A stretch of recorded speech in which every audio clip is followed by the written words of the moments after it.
nigga, you fucking fight back. A gente ouviu o Pedro aí, ele já está com a seleção então em Turim, na preparação para a Copa, treinando, e tem muita coisa para a gente conversar sobre bastidores da seleção brasileira, pensando então na preparação para chegar voando atrás do nosso Hexa.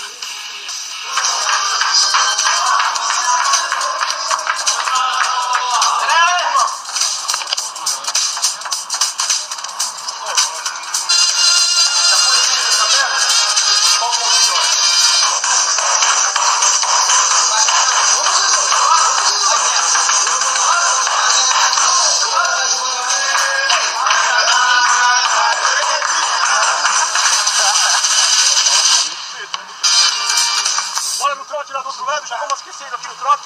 Bora!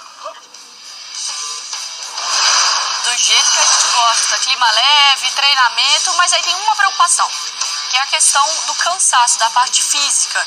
Então são dados da Federação Internacional de Jogadores Profissionais. Eles divulgaram, então, um estudo sobre o nível de desgaste dos atletas. O Brasil tem mais minutos acumulados em partidas sem o tempo de descanso ideal, 5 dias entre um jogo e outro. No caso do Vinícius Júnior, 72% dos minutos dele na temporada foram nessa situação em que o risco de lesão é mais alto. Por isso, a comissão técnica teria optado por não fazer um último amistoso antes da Copa.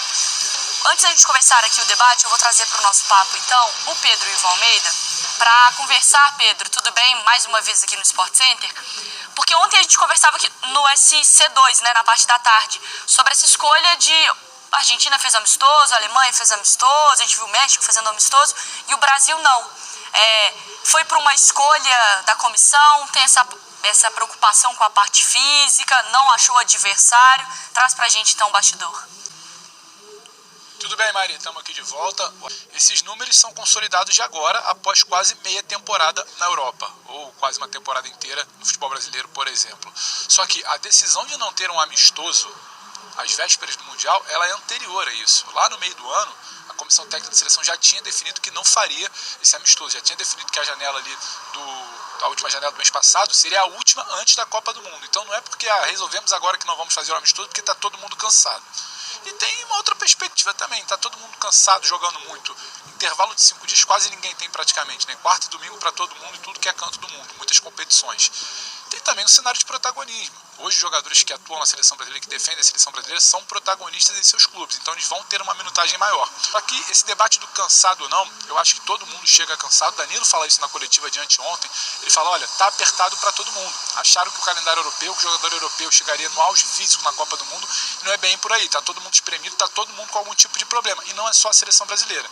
Então, te respondendo, Mari, a definição de não ter um amistoso agora, ela é bem anterior a esses números que, tá todo mundo cansado, tem muita minutagem, ou não. O que a seleção fez foi, optou por não fazer o amistoso, porque na visão da comissão técnica era melhor juntar o grupo rápido, ter todo mundo rápido em algum lugar central da Europa, treinar, ganhar sessões de treinamento, ajustar o time para mata-mata, para a primeira fase, para tudo que é jogo de Copa do Mundo, do que exatamente perder um dia com deslocamento, perder entre aspas, um dia com deslocamento, ter um amistoso que seria contra uma seleção inferior tecnicamente, porque as grandes seleções não estão se enfrentando e não querem esse tipo de enfrentamento às vésperas do Mundial. Então eles optaram por quê? Vamos trocar isso por mais dias reunidos aqui, mais treinamentos. Serão 5 sessões de treinos aqui em Turim, mais 4 sessões de treinos até a estreia contra a Sérvia, dia 24, daqui a uma semana, quinta-feira que vem lá em Doha. Boa, porque é isso, né? Porque pensando ainda em seleção, ter semana para treinar é algo muito raro, né? Porque normalmente marca um amistoso, encontra 1, 2 treinos e joga. O Tite não tem esse tempo tão raro para um treinador de seleção, né? Sim, E tem esse momento, né? Que não é, até agora não foi o momento do Tite. Foi o momento do Fábio Mascherano fazer a organização ali para equilibrar os jogadores, né? A preparação física acima da questão técnica e tática que entra agora. Mas é que o trabalho do Tite não vai ser feito nesse momento. Ele foi feito ao longo do ciclo. E chega agora para ajustes, questões. Agora, além dessa situação, eu acho que assim, não tem como a gente prever o que está certo ou o que está errado de decisão de programação. A seleção brasileira fez aquilo que ela imaginava que estava certo. Além de não jogar amistoso, tem a questão de adaptação ao clima. O Brasil vai ser a última seleção a chegar ao Catar. E algumas seleções, não todas, têm jogado amistosos contra seleções do Oriente Médio, até por adaptação ao ambiente que deve ser um ambiente semelhante ao do jogo. Por mais que você tenha ar-condicionado em estádios do Catar, ainda assim o ambiente, o clima dentro do campo é um clima de calor.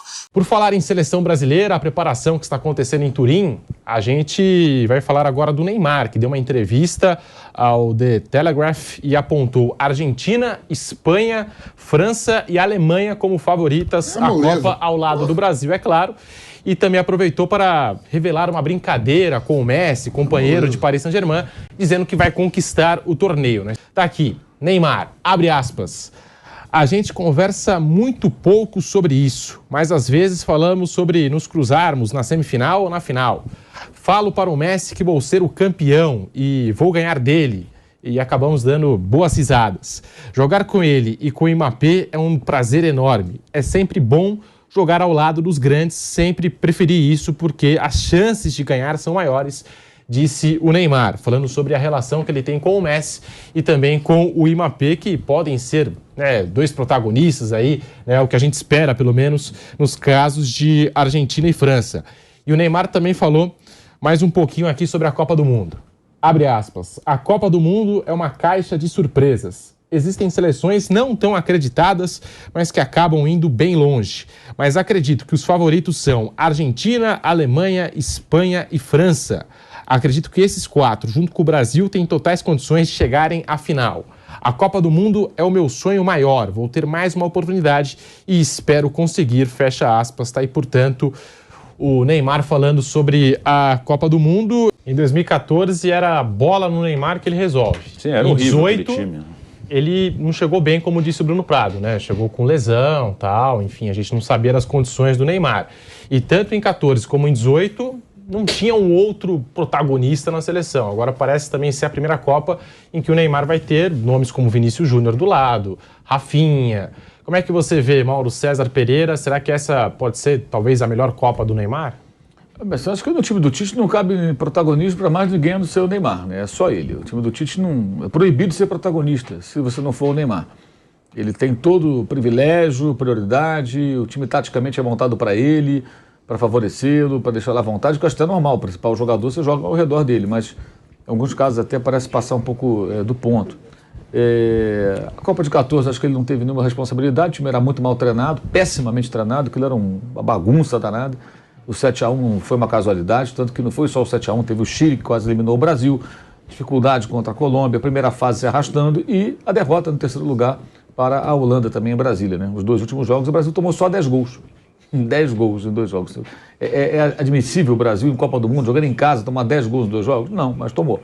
Então acho que ali ele não teve culpa, acho que nenhum jogador tem culpa ali, o time era muito mal treinado, comissão técnica totalmente ultrapassada, um desastre.